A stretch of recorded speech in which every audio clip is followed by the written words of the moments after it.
Breaking news రాష్ట్ర ఎన్నికల సంఘం ఆఫీసులో కమిషనర్ కీలక సమావేశం నిర్వహించారు. స్థానిక సంస్థల ఎన్నికల్లో రిజర్వేషన్స్ పై స్పష్టత ఇవ్వాలని ప్రభుత్వాన్ని కోరనుంది ఎన్నికల సంఘం. ప్రస్తుతానికి లీగల్ కౌన్సిల్ కు లేఖ రాసింది.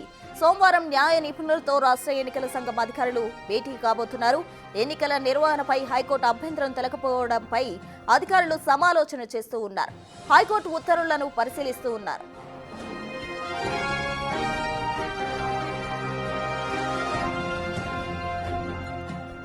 ఇక స్థానిక సంస్థల ఎన్నికలకు సంబంధించి హైకోర్టు స్టే ఇచ్చిన నేపథ్యంలో స్థానిక సంస్థల ఎన్నికలు తాత్కాలికంగా నిలిపివేయడం జరిగింది. అయితే మొన్నటి వరకు కూడా నోటిఫికేషన్ అలాగే నామినేషన్ ప్రక్రియ కూడా ప్రారంభించబోయిన దశలో హైకోర్టు ఇచ్చిన స్టేతో ఒక్కసారిగా ఆగిపోయారు. అయితే దీనికి సంబంధించి రాష్ట్ర ఎన్నికల సంఘం అయితే రియాక్ట్ అయింది. రాష్ట్ర ఎన్నికల సంఘం ఆఫీసులో కమిషనర్ కీలక సమావేశం నిర్వహించారు. స్థానిక సంస్థల ఎన్నికల్లో రిజర్వేషన్స్ కు సంబంధించి స్పష్టత ఇవ్వాలంటూ కూడా ప్రభుత్వాన్ని ఎన్నికల సంఘం కోరబోతుంది. అటు ప్రస్తుతానికి లీగల్ కౌన్సిల్ కు ఇప్పటికే లేఖ రాసింది. సోమవారం న్యాయ నిపుణులతో చర్చించిన అనంతరం రాష్ట్ర ఎన్నికల సంఘం అధికారుల భేటీ కాబోతున్నారు. ఎన్నికల నిర్వహణకు సంబంధించి హైకోర్టు అభ్యంతరం తెలపకపోవడానికి సంబంధించి అధికారులు సమాలోచన చేస్తూ ఉన్నారు. హైకోర్టు ఉత్తర్వులను పరిశీలిస్తూ ఉన్నారు.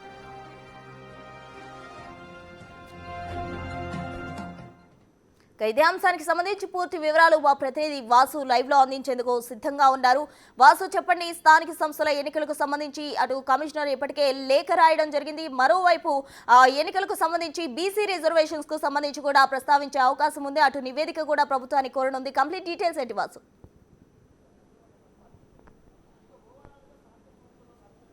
ఏదైతే హైకోర్టు మధ్యంతర ఉత్తర్వులు జారీ చేసిందో స్థానిక ఎన్నికల నిర్వహణకు సంబంధించి ఈసీకి డైరెక్షన్ ఇచ్చింది. ఎన్నికలు నిర్వహించుకోవడానికి మాకు ఎలాంటి అభ్యంతరం లేదు, కాకపోతే 50% రిజర్వేషన్లకు లోబడి ఎన్నికలు నిర్వహించుకోవాలని కూడా ఆదేశించింది.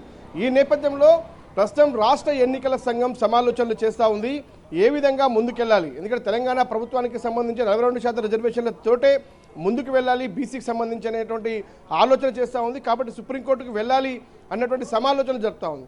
కానీ ఒక పక్కన ఏదైతే ఇచ్చినటువంటి 42% బీసీ రిజర్వేషన్ల జీవోకు అగెనిస్ట్గా హైకోర్టు ఆర్డర్ ఉంది. కానీ ఎన్నికల సంఘానికి సంబంధించి ఇప్పటికే నోటిఫికేషన్ జారీ అయింది, షెడ్యూల్ రిలీజ్ అయిన నేపథ్యంలో కూడా ఎన్నికలు నిర్వహించుకోవడానికి మాకు ఎలాంటి అభ్యంతరం లేదు, ఎన్నికలను అడ్డుకోవడం మా ఉద్దేశం కాదు అన్న విషయాన్ని హైకోర్టు స్పష్టం చేస్తూ ఉంది. కాబట్టి ఎలా ముందుకు వెళ్ళాలి, కాబట్టి ఇప్పటికే లీగల్ కౌన్సిల్కు ఎన్నికల కమిషన్ లేఖ రాసింది. ఆర్డర్ కాపీ అఫీషియల్గా తమ చేతికి వచ్చిన తర్వాత సోమవారం రోజు న్యాయ నిపుణులతో సంప్రదింపులు జరిపి ఆ తర్వాత తెలంగాణ ప్రభుత్వాన్ని కోరబోతా ఉంది. ఎలా ముందుకు వెళ్ళాలి, రిజర్వేషన్ల అంశానికి సంబంధించి సుప్రీంకోర్టు స్టే విధించిన నేపథ్యంలో మరి ముందుకు వెళ్ళాలా లేదా అన్న అంశానికి సంబంధించి గవర్నమెంట్ అనుమతి కోరే అవకాశం కనిపిస్తుంది. సోమవారం రోజు న్యాయ నిపుణుల సమాలోచనలు జరిపిన తర్వాత వాళ్ళ యొక్క ఆర్డర్ కాపీలో ఉన్నటువంటి అంశాలను ప్రస్తావించిన తర్వాత ప్రభుత్వం ఏం చెప్తుంది అన్న అంశం పైన మాత్రమే ఆధారపడి స్థానిక ఎన్నికలు ముందుకు వెళ్లే అవకాశం కనిపిస్తూ ఉంది. సేమ్ టైం ఈరోజు ముఖ్యమంత్రి రేవంత్ రెడ్డి మరి కాసేపట్లో కమాండ్ కంట్రోల్ సెంటర్ చేరుకొని కూడా రేపు హైకోర్టు ఆర్డర్కి సంబంధించినటువంటి వ్యవహారంలో సుప్రీంకోర్టుకు వెళ్ళాలి. సుప్రీంకోర్టుకు 42% రిజర్వేషన్ల అమలుకు సంబంధించి జీవో పైన ఏదైతే హైకోర్టు స్టే ఇచ్చిందో ఆ స్టేను వేకెట్ చేసే అంశానికి సంబంధించి సీనియర్ న్యాయ నిపుణులతో కూడా సంప్రదింపులు జరిపి అందుబాటులో ఉన్నటువంటి మంత్రులతో కూడా ఆయన సమాలోచనలు జరిపి రేపు సోమవారం సుప్రీంకోర్టులో స్పెషల్ లీవ్ పిటిషన్ దాఖలు చేసే యోచనలో తెలంగాణ ప్రభుత్వం ఉన్నట్టుగా మనకు సమాచారం అవుతోంది.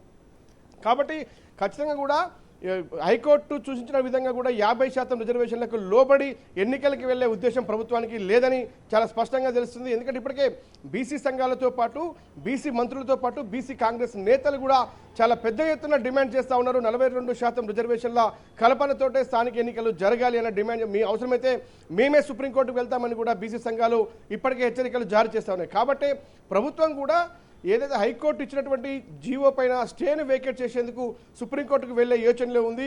కాబట్టి ఒక పక్కన ఎన్నికల సంఘంతో పాటు మరో పక్కన ప్రభుత్వం కూడా న్యాయ నిపుణులతో సంప్రదింపులు చేస్తూ ఉంది. హైకోర్టు ఇచ్చినటువంటి ఉత్తర్వుల ఆర్డర్ కాపీని పూర్తి స్థాయిలో కూడా మొత్తం దాన్ని సమీక్షించిన తర్వాత ఏం చేస్తే బాగుంటుంది, అంటే రాజ్యాంగబద్ధంగా ఎలా ముందుకు వెళ్ళాలి, చట్టాలు ఏం చెప్తా ఉన్నాయి, హైకోర్టు ఆర్డర్ని సుప్రీంకోర్టులో వేకేట్ చేస్తే ఏదైతే దాన్ని వేకేట్ చేయించే అంశానికి సంబంధించి పిటిషన్ దాఖలు చేస్తే ఎలా ఉంటుంది అన్న అంశానికి సంబంధించి కూడా ఈరోజు మొత్తం కూడా సమాలోచనలు చేస్తూ ఉన్నారు. సోమవారం సుప్రీంకోర్టుకు వెళ్లే యోచనలో ప్రభుత్వం ఉంది. కానీ ఈసీ మాత్రం మాకు ఎలాంటి అభ్యంతరం లేదు హైకోర్టు చెప్పినటువంటి నేపథ్యంలో ప్రభుత్వం స్టాండ్ ఏంటి, తెలంగాణ ప్రభుత్వానికి సంబంధించి ఎన్నికల నిర్వహణకు సంబంధించి కూడా మీ స్టాండ్ ఏంటి అనే అంశానికి సంబంధించి కూడా సోమవారం తర్వాత ప్రభుత్వాన్ని కోరే అవకాశం అయితే కల్పిస్తా ఉంది. ప్రస్తుతానికి మాత్రం రాష్ట్ర ఎన్నికల సంఘం తెలంగాణ ప్రభుత్వం న్యాయ నిపుణులతో సంప్రదింపులు అయితే కొనసాగిస్తా ఉంది. వాసు, ఎట్టి పరిస్థితుల్లో కూడా 42% రిజర్వేషన్ అమలు అయిన తర్వాతే స్థానిక సంస్థల ఎన్నికలకు వెళ్తామంటూ కూడా ఇప్పటికీ కూడా రేవంత్ సర్కార్ అయితే ఆ స్టాండ్ మీదే ఉన్న పరిస్థితి. మరి సుప్రీంకోర్టుకు కూడా వెళ్ళబోతున్నారు. అక్కడ కూడా ఎవరైతే ఇక్కడ రీట్ పిటిషన్ దాఖలు చేశారో వాళ్ళు తమ వాదనలు విన్నంతరమే విచారణ చేయాలంటూ కూడా వాళ్ళు కూడా పిటిషన్ వేసే అవకాశం ఉంది. మరి పరిణామాలు ఏ విధంగా ఉండబోతున్నాయి అంటారు? ఇప్పటికే ఎవరైతే హైకోర్టులో కేసు దాఖలు చేసినటువంటి మాధవ్ రెడ్డి సుప్రీంకోర్టులో కేవేట్ దాఖలు చేశారు. ఎప్పుడైతే హైకోర్టు ఇక్కడ మధ్యంతర ఉత్తర్వులు ఇచ్చిందో తెలంగాణ ప్రభుత్వం ఖచ్చితంగా సుప్రీంకోర్టుకు వెళ్తుంది అన్న అంశాన్ని గమనించినటువంటి పిటిషనర్ మాధవ్ రెడ్డి ఇప్పటికే సుప్రీంకోర్టులో కేవేట్ దాఖలు చేశారు. ఎవరైనా సరే బీసీ సంఘాలు కావచ్చు, కాంగ్రెస్ పార్టీ కావచ్చు, తెలంగాణ ప్రభుత్వం కావచ్చు, ఎవరైనా హైకోర్టు ఇచ్చినటువంటి మధ్యంతర ఉత్తర్వుల పైన సుప్రీంకోర్టుకు వెళ్తే తన వాదన వినిపించేందుకు నేను సిద్ధంగా ఉన్నానంటూ కూడా పిటిషనర్ దాఖలు చేసినటువంటి మాధవ్ రెడ్డి ఇప్పటికే సుప్రీంకోర్టులో కేవేట్ పిటిషన్ దాఖలు చేశారు. ఆయన కూడా తన వాదన మళ్ళీ సుప్రీంకోర్టులో వినిపిస్తానంటా ఉన్నాడు. ఎందుకంటే సుప్రీంకోర్టు ఆదేశాల నేపథ్యంలో కూడా 50% రిజర్వేషన్లు దాటొద్దన్న విషయాన్ని పిటిషనర్ పదే చెప్తా ఉన్నాడు. హైకోర్టు కూడా దాన్ని సమర్థించింది. కాబట్టి సుప్రీంకోర్టు గతంలో ఇచ్చినటువంటి ఆర్డర్లలో కూడా ఏదైతే ప్రత్యేక పరిస్థితుల్లో కూడా 50% రిజర్వేషన్ల సీల్ను దాటి కూడా రిజర్వేషన్ ఇచ్చుకోవచ్చు, జనాభా ప్రాతిపదికన కావచ్చు, ఎంపిరికల్ డాటా ఉన్నా, డెడికేషన్ కమిషన్ నివేదికలు ఉన్నా కానీ చేసుకోవచ్చు అన్నటువంటి సుప్రీంకోర్టు గైడ్ లైన్స్నే ప్రస్తుతం తెలంగాణ రాష్ట్ర ప్రభుత్వం ఉటంకిస్తూ ఉంది. కాబట్టి ఇదే అంశాలు ఇప్పటిదాకా హైకోర్టులో ఏ అంశాలు అయితే ప్రభుత్వంతో పాటు పలువురు ఇంప్లీడ్ అయినటువంటి పిటిషనర్లు వాదనలు వినిపించారో సేమ్ వాదన సుప్రీంకోర్టు ముందు కూడా ఉంచబోతా ఉన్నారు. మరి సుప్రీంకోర్టు తెలంగాణ ప్రభుత్వ వాదనతో ఏకీభవిస్తే మాత్రం మరి 67% రిజర్వేషన్ అంటే బీసీ 42%, ఎస్టీ సంబంధించినటువంటి మిగతా 25% రిజర్వేషన్తో కూడా 67% రిజర్వేషన్తో ముందరు పోవడానికి అవకాశం ఉంటుంది. కానీ హైకోర్టు ఆర్డర్ని సుప్రీంకోర్టు సమర్థిస్తే మాత్రం ఖచ్చితంగా మళ్ళీ తిరిగి వెనక్కి చూసుకోవాల్సిన పరిస్థితి ఏర్పడుతుంది.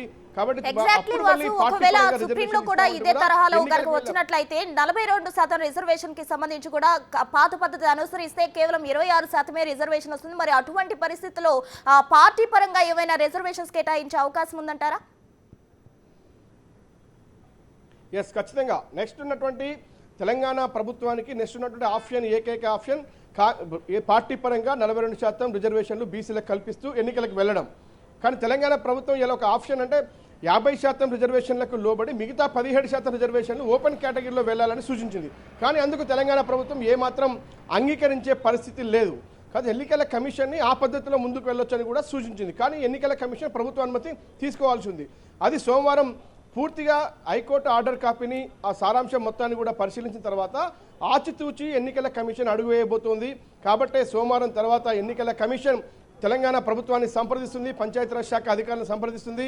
మరి హైకోర్టు ఆర్డర్ ఇలా ఉంది, ఏ విధంగా ముందుకెళ్లాలనే అంశానికి సంబంధించి అప్పటికే సుప్రీంకోర్టులో పిటిషన్ దాఖలు చేయబోతున్న విషయాన్ని ఎన్నికల కమిషన్కు తెలంగాణ ప్రభుత్వం తెలిపే అవకాశం ఉంది. కాబట్టి ఒకవేళ సుప్రీంకోర్టులో కూడా తెలంగాణ హైకోర్టు ఇచ్చినటువంటి ఆదేశాలను సుప్రీంకోర్టు సమర్థిస్తే తెలంగాణ ప్రభుత్వానికి కాంగ్రెస్ పార్టీకి ఉన్నటువంటి ఆప్షన్ మాత్రం 42% బీసీ రిజర్వేషన్లు పార్టీ పరంగా ఇస్తామని ఇప్పటికే చెప్తా ఉన్నారు. కానీ చివరి ప్రయత్నంగా ఇప్పటిదాకా చేయాల్సినటువంటి ప్రయత్నాలు, ఆర్డినెన్సులు, మరోపక్క చట్టసభల్లో బిల్లులకు సంబంధించి 2 సార్లు ఇటు పార్లమెంటుకు, ఒకసారి గవర్నర్ కూడా రీసెంట్గా పంపినటువంటి నేపథ్యం ఉంది.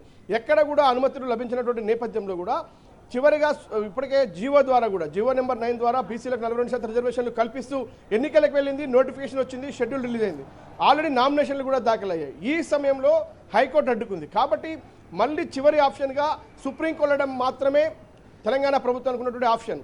ఒకవేళ అక్కడ కూడా ఎదురుదెబ్బ తగిలితే మాత్రం మళ్ళీ తిరిగి ఇక్కడ ఎన్నికల కమిషన్కు అదే పాత పద్ధతిలో వెళ్ళినప్పటికీ కానీ బయటికి మాత్రం 42% బీసీ రిజర్వేషన్ల అమలుకు తెలంగాణ కాంగ్రెస్ పార్టీ కట్టుబడి ఉందన్న విషయాన్ని స్పష్టం చేస్తూ ఎన్నికలకు వెళ్ళే అవకాశం ఉంది. మరి చూడాలి, రేపు సుప్రీంకోర్టులో జరగబోయేటువంటి విచారణ తర్వాత దానిపైన స్పష్టత వస్తుంది.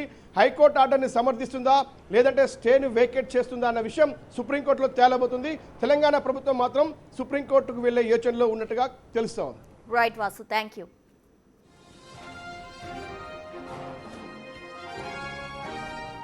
మొత్తంగా స్థానిక సంస్థల ఎన్నికలకు సంబంధించి ఎస్ఈసీ ఇప్పటికే ప్రభుత్వాన్ని నివేదిక కోరిన పరిస్థితి. మరి ఓవైపు సోమవారం అయితే లీవ్ పిటిషన్ కూడా స్పెషల్ లీవ్ పిటిషన్ దాఖలు చేయబోతుంది ప్రభుత్వం. మరి సుప్రీంలో ఎటువంటి విచారణ జరుగుతుంది, అక్కడ నుంచి ఎటువంటి ఆదేశాలు వస్తాయి అన్నది మాత్రం వేచి చూడాలి.